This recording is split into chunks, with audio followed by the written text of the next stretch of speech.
Olá meus irmãos, louvado seja nosso Senhor Jesus Cristo, para sempre seja louvado. Bem-vindos a mais um vídeo aqui do canal. E nesse vídeo vamos falar um pouco sobre o chefe do episcopado alemão, que diz que não nega comunhão a nenhum protestante.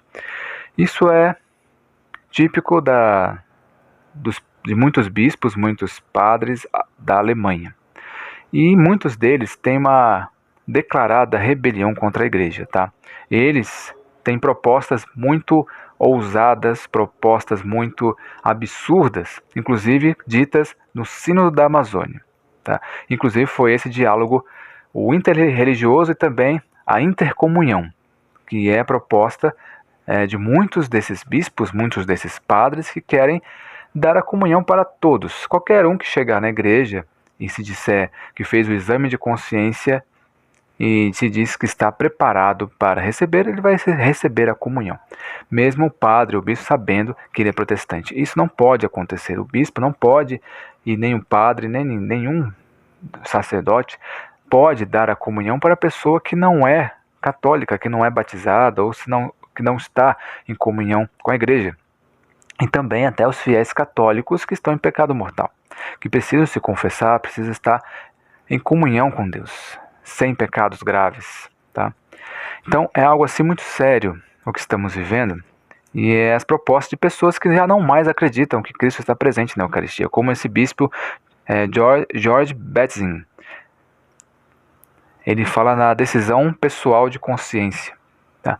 Então é algo assim que a gente se pergunta, por que essas coisas estão acontecendo?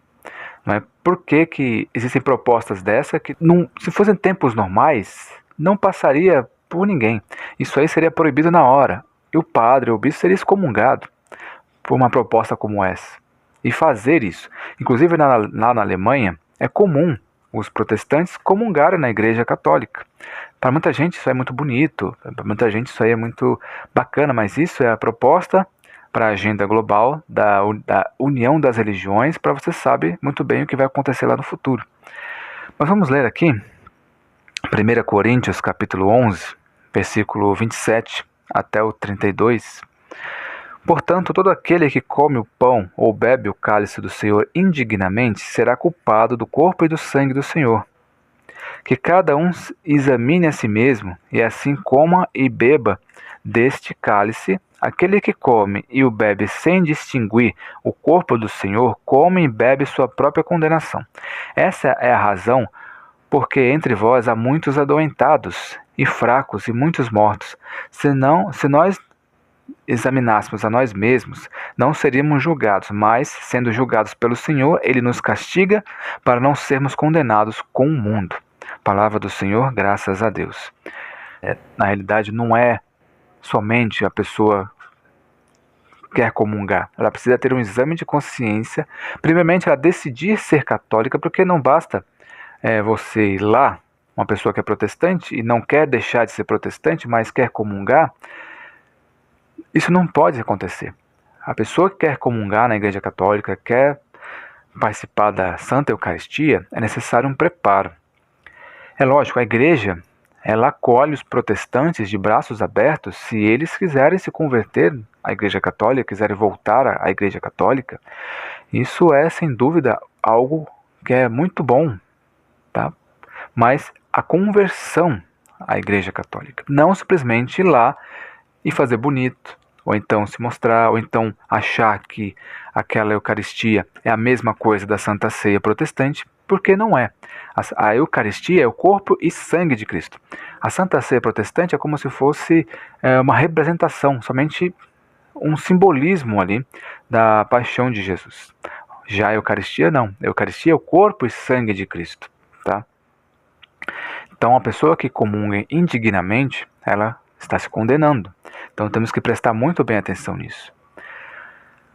Para um protestante, por exemplo, um protestante que já é batizado na Igreja Católica, já foi batizado na Igreja Católica, deixou a igreja e foi para a Igreja Protestante, mas no decorrer do caminho ele se arrepende e quer voltar a ser católico. Ele pode, mas ele precisa se confessar, ele precisa passar por um processo para poder ter o direito de comungar novamente. mas é mais rápido do que uma pessoa que nunca foi católica e resolve ser católica, mas ela precisa passar por um rito de iniciação, que é o RICA, a fé católica, precisa entender, estudar o catecismo, estudar a doutrina católica, estudar a fé cristã. Então tem que estudar. Não é chegar na missa e comungar. Tem que passar por um processo de estudo para poder ele se batizar, para poder ele ter a primeira comunhão, para ele poder se crismar, para depois ele poder receber a Santa Eucaristia.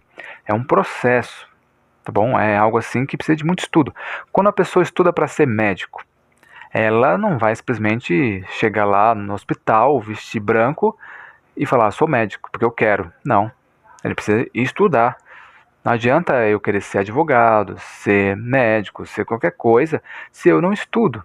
Não adianta eu querer ser um mecânico se eu não sei nada de carro. É preciso estudar. Então, é por aí, meus irmãos. Uma pessoa que não sabe nada da Igreja Católica vai querer comungar para quê? Vai se condenar mais e o padre vai junto, tá?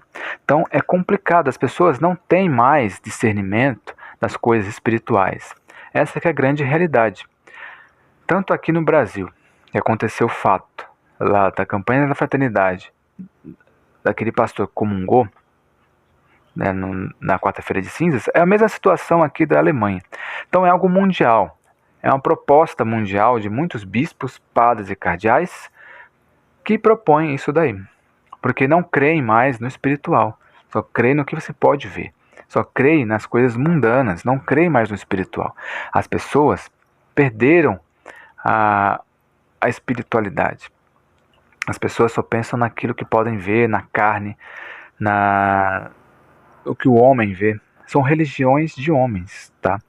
Então não creem mais no espiritual. Então por isso que tomam decisões como essas, porque pensam dessa forma, porque não são mais pessoas que creem em Deus de verdade.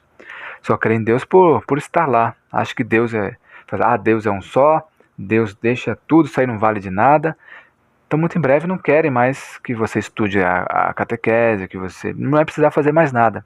Simplesmente ir lá e comungar.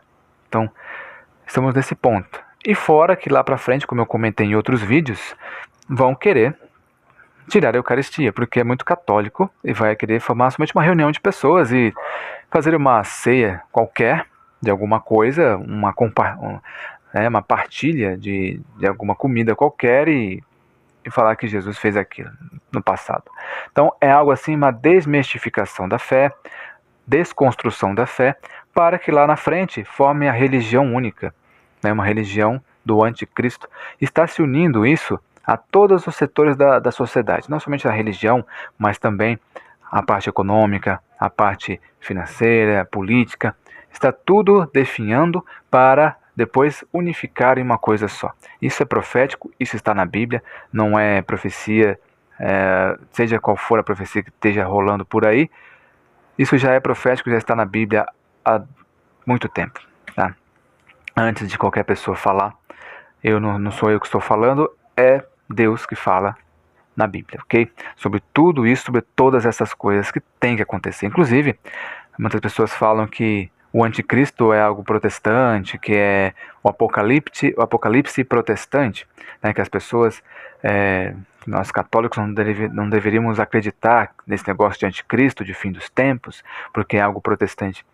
Mas isso está na Bíblia e está no catecismo da Igreja Católica, tá? Sobre o ímpio, sobre o homem do pecado, tudo isso já está escrito na Bíblia e também no catecismo, inclusive, fala também na apostasia, na grande apostasia da igreja no fim dos tempos, tá? Então, as pessoas não querem acreditar. As pessoas veem, mas não querem acreditar. Então, melhor criticar aquelas pessoas que tentam falar alguma coisa.